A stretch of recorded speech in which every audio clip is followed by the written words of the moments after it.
नमस्कार, नम्रता आज रेसिपीमध्ये आपले खूप खूप स्वागत. तर आज आपण सकाळच्या घाई गडबडीत झटपट 15 ते 20 मिनिटात तयार होणारी रवा इडली आणि त्याबरोबर खाल्ली जाणारी चटणी पाहणार आहोत. अगदी 15 ते 20 मिनिटात ही तयार होते. खायला अप्रतिम अशी लागते. सकाळच्या घाई गडबडीत नाश्त्यासाठी उत्तम पर्याय आहे.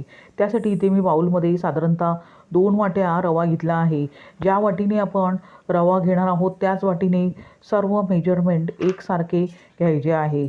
आता 2 वाट्या रवा घेतल्यावर लगेचच त्यामध्ये चवीनुसार मीठ घालूया आणि रवा आणि मीठ व्यवस्थितपणे अशा प्रकारे चमच्याने एकजीव करून घेऊया. त्यानंतर आपण आता आंबट दही इथे वापरणार आहोत. इथे अर्धी वाटी आंबट दह्याचा मी वापर करत आहे. जर दही आवडत नसेल तर या जागी लिंबाचा रस घ्या आणि तोही आपण ह्याच्यामध्ये वापरू शकतो. आता इथे दही वापरल्यामुळे जी इडली आपण बनवत आहोत ती अगदी मऊसूत तयार होते आणि किती वेळ राहिली तरी जशीच्या तशी मऊसूतच राहते, म्हणून दह्याचा वापर करत आहे. आता अशा प्रकारे सर्व जिन्नस व्यवस्थितपणे एकजीव करून घेतल्यावर गरजेनुसार थोडे थोडे पाणी आपण त्यामध्ये घालूया आणि सरसरीत असे बॅटर तयार करून घेऊया. इथे मिश्रण जास्त पातळसर अजिबात करून घ्यायचे नाही आहे, नाहीतर रवा इडली फसण्याची शक्यता असते. म्हणून मिश्रण थोडे थोडे पाणी घालून थोडेसे सरसरीत असे तयार करून मी घेत आहे. पाहू शकता अशा प्रकारे सरसरीत असे मिश्रण मी तयार करून घेतले आहे.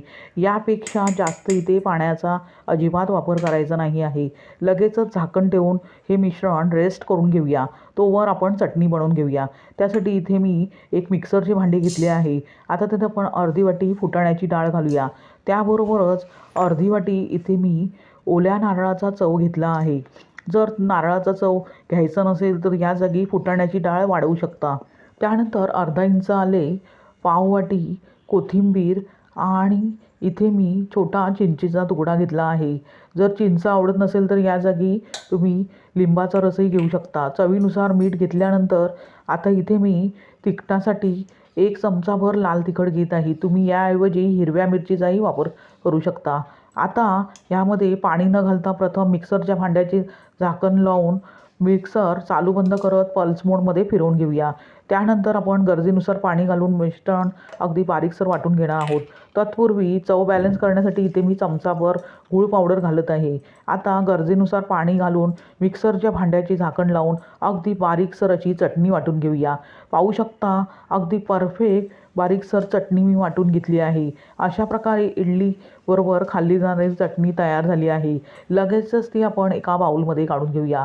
आता चटणी बाउलमध्ये काढून घेतल्यावर लगेचच आपण चुरचुरीत अशी हिंग, मोहरी, जिऱ्याची फोडणी त्यावर घालूया. इथे कढीपत्ता नसल्यामुळे मी हिंग, मोहरी, जिऱ्याची फोडणी त्यावर घालत आहे. जर तुमच्याकडे कढीपत्ता असेल तर तोही तुम्ही या फोडणीमध्ये वापरू शकता. आता फोडणी आपण फोडणीमध्ये घातल्यावर लगेचच चमच्याने व्यवस्थितपणे एकजीव करून घेऊया. पाहू शकता किती झटपट अशी 2 मिनिटात तयार होणारी चटणी इडलीबरोबर खाणारी तयार झाली आहे. लगेचच ती बाजूला ठेवूया आणि इडली पात्राला आपण अशा प्रकारे तेलाने ग्रीस करून घेऊया, म्हणजे इडली लगेचच डिमोल्ड करताना सोपे होईल. आता हे मोल्ड आपण बाजूला ठेवूया आणि इडलीचे बॅटर व्यवस्थित रेस्ट करून घेतले आहे ते पाहूया. पाहू शकता रवा अगदी व्यवस्थित फुलला आहे आणि मिश्रण थोडेसे घट्टसर झाले आहे. आता अशा प्रकारे रवा व्यवस्थितपणे फुलवून घेतल्यावर त्यामध्ये 1 छोटा चमचा बेकिंग पावडर घालूया. इथे बेकिंग पावडर मी वापरत आहे. तुम्ही अर्धा चमचा बेकिंग सोडाही वापरू शकता. आता ॲक्टिवेट करण्यासाठी चमचाभर पाणी घालून मिश्रण एकाच दिशेने अशा प्रकारे फेटून घेऊया. पाहू शकता मिश्रण अगदी परफेक्ट हलके फुलके झाले आहे. अशा प्रकारे मिश्रण हलके फुलके करून घेतल्यावर लगेचच ग्रीस करून घेतलेला जो इडलीचा मोल्ड आहे त्यामध्ये अशा प्रकारे चमचाभर आपण हे मिश्रण प्रत्येक खणात घालूया.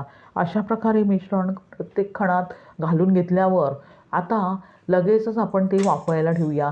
त्यासाठी आधीच मी इथे गॅसवर एका कढईत पाणी गरम करत ठेवले आहे. आता लगेचच आपण ज्या मोल्डमध्ये इडलीचे बॅटर घातले आहे तो लगेचच मोल्ड त्यामध्ये ठेवूया आणि भांड्यावर झाकण ठेवून गॅस मिडियम ठेवून इडली साधारणतः 15 मिनिटे व्यवस्थितपणे वाफवून घेऊया. 15 मिनिटानंतर अगदी हलकी फुलकी इडली आपली तयार होईल. 15 मिनिटानंतर भांड्यावरील झाकण काढून घेतल्यावर इडली व्यवस्थित शिजली आहे की नाही ते चेक करण्यासाठी टूथपिक घालायची आहे. पाहू शकता क्लिअर निघत आहे. म्हणजेच इडली पूर्णपणे वाफवली गेली आहे. लगेचच ती आपण भांड्यामधून काढून घेतल्यावर थोडीशी कोमट करून घेऊया. आता अशा प्रकारे आपण स्पॅच्युलाच्या साहाय्याने इडली अगदी गरमागरम काढून घेऊया. पाहू शकता किती परफेक्ट फ्लफी इडली तयार झाली आहे. अशाच प्रकारे सर्व इडल्या व्यवस्थितपणे डिमोल्ड करून घेऊया.